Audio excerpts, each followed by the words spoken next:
In a world forever changed by a mysterious and deadly virus, humanity is on the brink of extinction. It all started with an emergency broadcast interrupting every television channel. A new virus had emerged at an international airport, spreading with terrifying speed. The infected turned violent, primal, no longer human. Within hours, chaos engulfed the terminals. Fires broke out, passengers turned into savage creatures, and panic flooded the world. The virus, unstoppable, swept across continents in mere weeks. 2 months later, society had crumbled. The infected, now known as ferals, were no longer seen as human.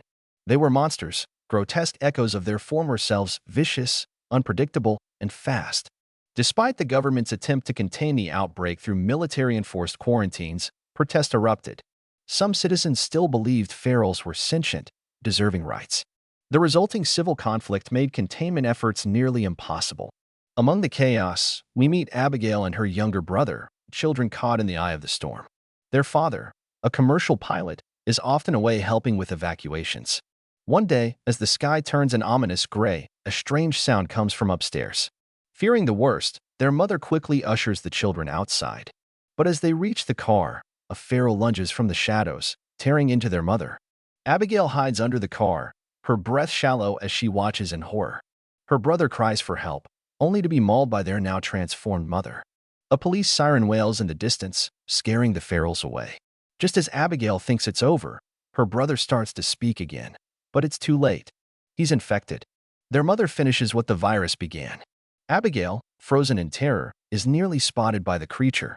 But a man named Cassius arrives just in time, firing a shot that sends the monster fleeing. He rescues Abigail and holds her tightly as she sobs in his arms.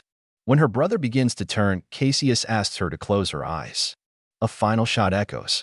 Before we go deep, take a second to like the video. It really supports the channel, and I appreciate every one of you.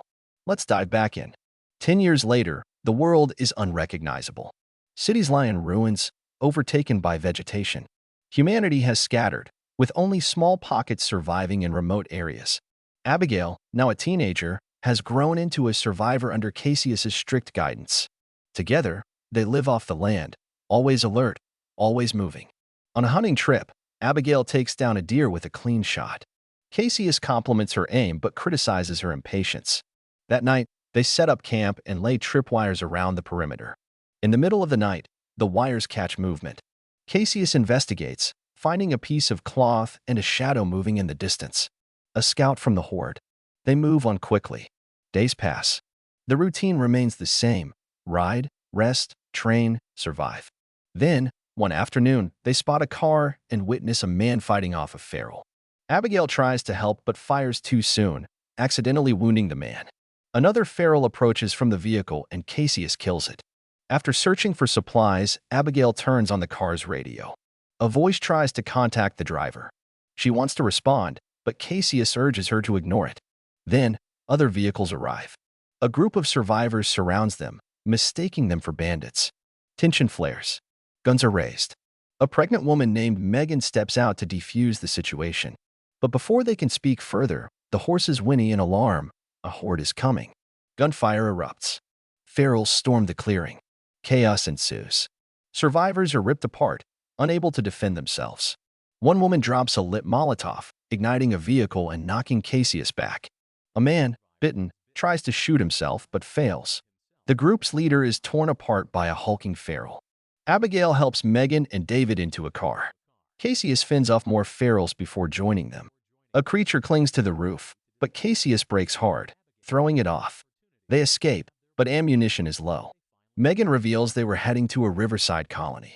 She's 35 weeks pregnant, desperate for medical help. Cassius and Abigail remain skeptical. They've seen colonies before. None have survived. The car dies, forcing them to continue on foot. They reach a small, abandoned town and secure a building for the night. Megan offers food, but Cassius and Abigail refuse. They only eat what they hunt, safer that way. Megan and David explain that the colony has doctors and supplies. It's a week away. Abigail confides that she and Cassius are trying to reach the west coast and escape to the islands. Cassius plots the safest route on a map and suggests they part ways. Abigail pleads with him to help Megan and David, hoping this colony might be different. He refuses. That night, The Horde discovers the crashed car and follows their trail. Meanwhile, Cassius and David share a quiet moment. Cassius reveals he carries a single bullet in case he's bitten. David only has a cigarette. The next morning, Abigail is attacked by a feral inside the building. She kills it with a machete. Another chases her, but she throws it through a window. Cassius catches her just in time before she falls. They escape moments before the Horde arrives. On their journey, Abigail recognizes the area. Her father's old civilian airport is nearby. She convinces the group to go. They find an abandoned car and a wounded man. Cassius orders Abigail to search the building. She doesn't realize a family is hiding there. Cassius finds a wheelchair in the trunk for Megan. After they leave, the Horde massacres the family hiding inside. At the airport, hope flickers.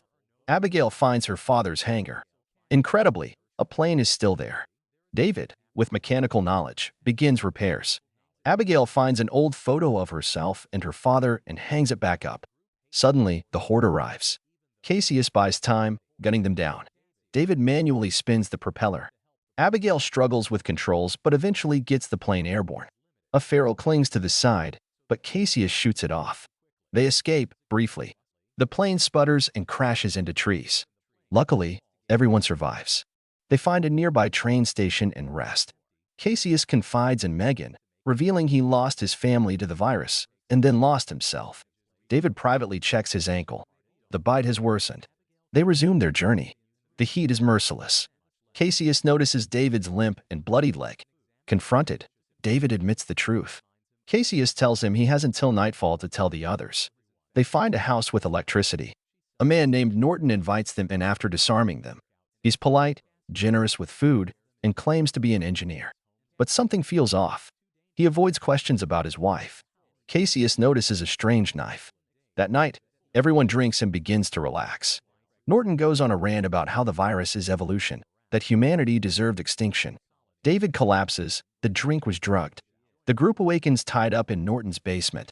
He introduces his infected wife, caged. He controls her with a high-frequency device like a dog whistle. He releases her. She lunges. Abigail and Cassius fend her off. She turns to David. In a desperate act, he breaks his ropes and fights back. Norton uses his machine, but David overcomes the pain. He frees the others. Cassius grabs a weapon and wounds Norton, who flees. They escape, stealing Norton's car. Megan realizes the baby's power source is damaged. Norton watches them go as his wife snarls behind him. In the forest, the Horde catches up. But lights shine in the distance, the colony. The road is blocked. They continue on foot. David, knowing he'll turn, chooses to stay behind and fight. Cassius gives him the spare bullet. David fights valiantly before being killed by the giant feral. The survivors reach the colony gate. Abigail screams for help. Guards open fire, clearing the way. The Horde retreats. They've made it. Megan is taken to the infirmary. Cassius, still cautious, tells Abigail they should leave.